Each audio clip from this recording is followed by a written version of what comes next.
Hello, welcome back to Heretic Owl Tarot. My name is Liz, and I will be guiding you on this journey today. This is the reading for the 6-2 Human Design Profile. If you don't know your Human Design Profile, there's a link in the description below for you to get your Human Design Body Graph. There's a ton of great information on there about you, but for the purposes of these readings, we're just using your profile.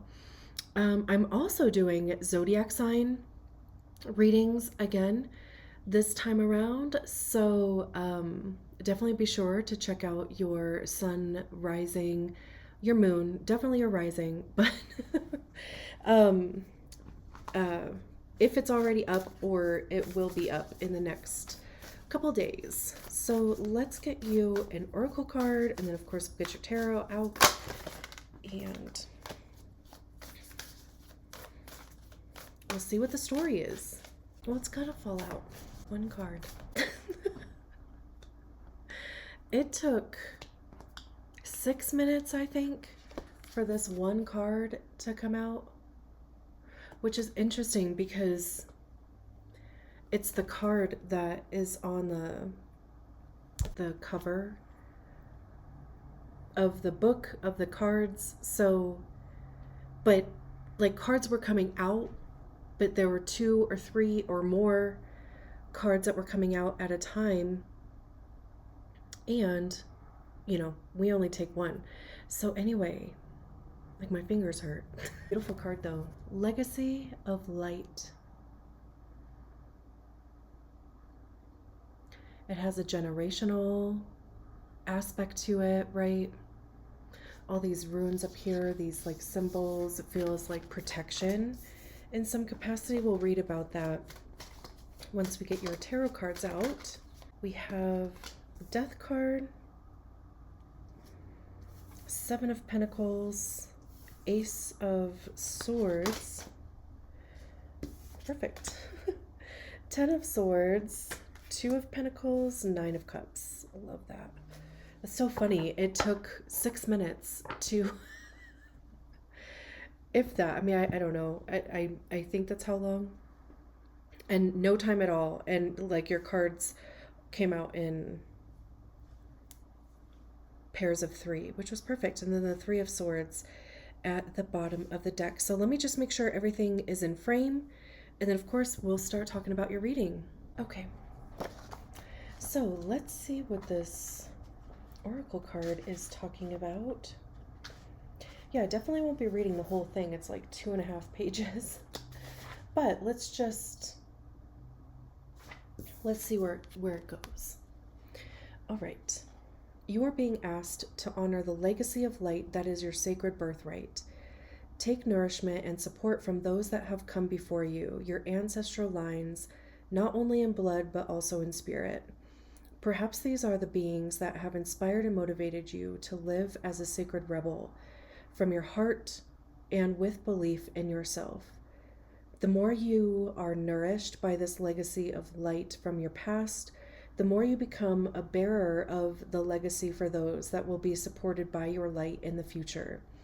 This is a sacred endowment from the great universal source of light to humanity. It is the light of wisdom, creativity, radical courage, love, and respect that is passed down from the heart of each generation to the next.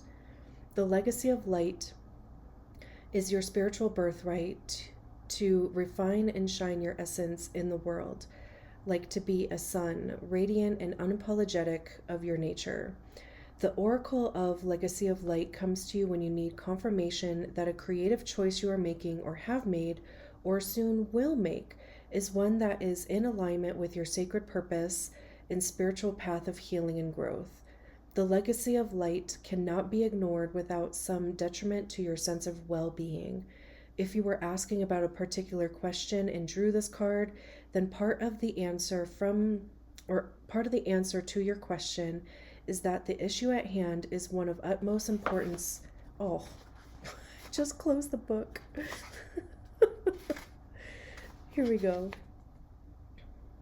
The utmost importance to your spiritual growth, even if it seemed like a relatively insignificant question.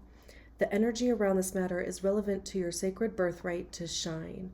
Perhaps you need to trust more, to know that all is well, no matter what appears to be, and to ask for help and believe that you deserve to receive it. This oracle is guiding you to something in your family history or spiritual ancestry that is relevant to you now. Your spiritual ancestry can be recognized through the traditions and cultures you are intrigued by and interested in. Interesting. I love, so we start with the death card. Even look at the similarities between these two cards. So I think that's cool. I love that we start with the death card and we end with the 9 of Cups. So let's just start with the death card, since that's the first card. The death card talks more about rebirth, transformation, than it does about death, like literal death. I always say with the death card, a new beginning disguises itself as an end. Because truly the message with the death card is that there is something that needs to end in order for something new to begin. Whatever that is, a behavior pattern, a thought pattern, a way of being, a tradition, because, it was talking about tradition, like if there was a behavior in your family lineage, a way of thinking, what they even believed in and what was passed down to you, something. The energy is available for that thing to come to an end. And the purpose of that, though, is so that this new beginning can start for you. I love how this death card has come out in so many readings, which I love. I mean, not a bad thing. But I love how, it looks like they're opening their robe or like the veil, and there's this invitation to go within. That could be going within yourself. There's that saying, the only way out is in. This could even be trusting the uncertainty, trusting the unknown, because what is in there? There's this invitation, there's this open door, quote unquote, but it's like, what am I gonna find once I go in there? And that's also too, like, why sometimes there is so much resistance to the ending of something, even if that is like an identity, personality trait, a temperament, a belief, whatever it is, right? It's like, I don't really know what would take its place. Like, what would I replace if that thing wasn't there? There's this meme or like this saying, how exactly, I can't remember exactly. There's two things that I keep thinking of. There's one that talk, like, I wish I could remember the exact saying. I feel like Googling it, but I'm not even sure exactly what to Google. But it's something about, part of the healing journey is part of becoming your true self is unbecoming who you thought you were, or who you were told that you were, or who you were raised to be. So, part of becoming your true self is unbecoming everything that you are actually not. And the other one that I was thinking of, was that the one I was thinking of? No, the other one that I was thinking of has something to do with, like, some, we tend to hold on to our trauma, our pain, our identities, our egos, right? Like, we have a tendency to hold on to those things because we don't know who we would be without them. Like, again, what would replace that way of being? What would replace that belief, right? So, and sometimes nothing needs to replace it immediately. We just need to recognize that it doesn't fit anymore. And then we get to decide, okay, well, what does actually fit Right? And, oh, hey, speaking of, we have the Ten of Swords. Tens are a completion. Swords have to do with our mind, thoughts, perceptions, ideas. It's swords are also about truth and honesty, but divine truth, divine honesty, like facts, right? I mean, it's the absence of emotion, because once you start putting emotion in, it kind of becomes more of an opinion. I also see swords as being the suit of ego, because that's generally where we hear our ego. We can feel it, of course, in our bodies, but we generally hear it in our mind. And our egos are created by the stories that we attach to feelings, to circumstances, experiences, whether they're our stories or not, and whether they're true or not. But it becomes the reason why we do and don't do certain things. It's our identity, our personality, right? Our temperament. So, tens are completion. We can see this figure on the ground with 10 swords sticking into them. So, this paired with the death card, this would tell me that there's a belief system, even a way that a situation is being perceived, that it could even be mindset. But we have two cards here of completion, of ending, of, there's no other way to perceive or to think about a situation with the Ten of Swords. Now, you could be either one of these people, right? This person to me feels like they're coming to help. At first, when I first saw this card, I was like, are they the ones that stuck all those swords in this person? And they're like coming to finish the job? Like put them out of their misery, right? They could be, but I still get the feeling that they're coming to help. Because this person is still, holding on. So, how many swords are in there? 3, 6, 9. Right? 3, 6, 9. Now, that changes things, because I'm looking at their hand right here, and it looks like they could be holding a sword in their hand. It's almost like that could be the straw that breaks the camel's back, which changes things a little bit. It's like, I'm even hearing like the putting the last nail in the coffin. Swords also, it's like communicating your thoughts. But then, like, after that, though, whatever that situation is, whether the person is coming in to help or it's like literally the last straw. I mean, it's paired with the death card, so there is something that is ending, especially, again, paired with a 10, completion. I also love that on the opposite end of the Ten of Swords, we have the Ace of Swords.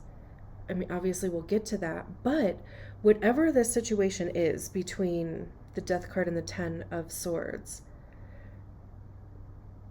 there's some energy that's like, it's kind of like getting freed up here in some capacity.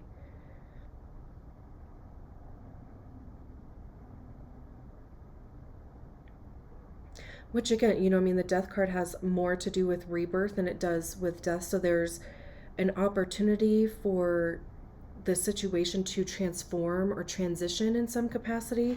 So the Seven of Pentacles have to do with our money, how we get it, how we save it, how we spend it, our time, how are we spending our time, where are we physically showing up in our lives. It's our physical body and our health.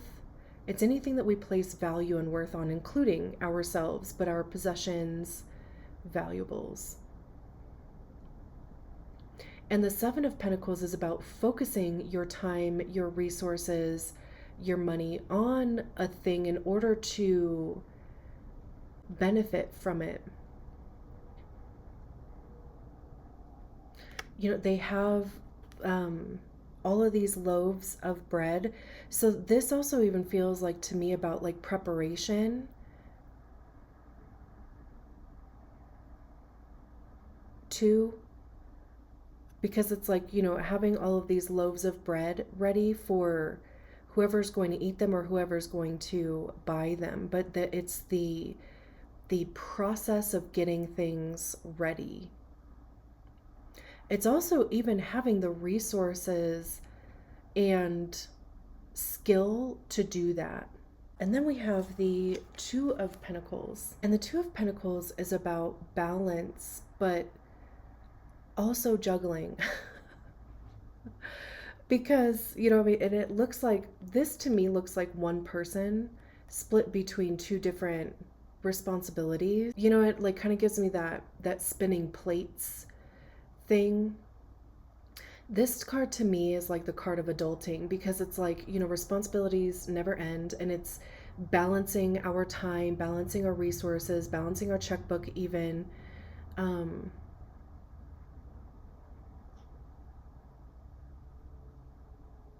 So you could be split between two different things. It could be more than two. Obviously, it's just the Two of Pentacles. So the two thing. It could even be delegating or like splitting resources, because especially like with the Seven of Pentacles, like I was saying, there's this feeling of preparation, being prepared for what's to come, and doing the work beforehand so that you are prepared, right? When it happens. And then with it paired with the Two of Pentacles, it could be because there are going to be multiple things taking up your energy, your time. It could be something that creates a sense of balance in your life as well. And then we have the Ace of Swords. Aces are new beginnings, something new. However, the aces in this deck to me feel like they don't feel brand new, because like this tree that's growing from their head, like that's not a new tree. That's been growing for some time. So it could be a new perspective on a thing, a fresh, like being inspired by something. It could be discovering a new truth of a situation. Like we have a house here, there's a person over here, there's birds throughout the tree, there's two little beings down there too, or at least two. It could even just be, again, like having a fresh perspective about, or a new outlook on your life. It could even be a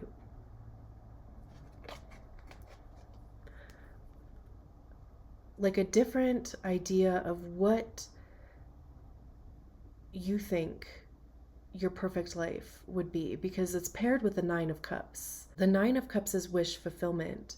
Nines are individual completion, whereas 10 includes like the family, the group, the community, other people. Obviously, we have the Ten of Swords, and in this depiction of the Ten of Swords, there are two people on there. Nines are when we feel the energy ourselves. So this is your desires being met. Cups having to do with our emotions, heart center, how we feel about ourselves, how we feel about our lives, how we feel about the people in them. This person is stopping to smell the flowers, or stopping to smell the roses, right? So with it paired with the Ace of Swords, switches. It is a fresh perspective on what this wish fulfillment would be for you. And then we have the Three of Swords at the bottom of the deck, which is heartbreak, rejection, disappointment, but it's a swords card. So it's how are those things living in our mind? What stories are we attaching to those things? And we can see that they're releasing this bird that appears to have been kind of at their heart center. So there is some sort of release happening again. You know, we start with release and we're ending with release. It's kind of interesting, all these cards that are talking about letting go of something, ending something. And oh my gosh, another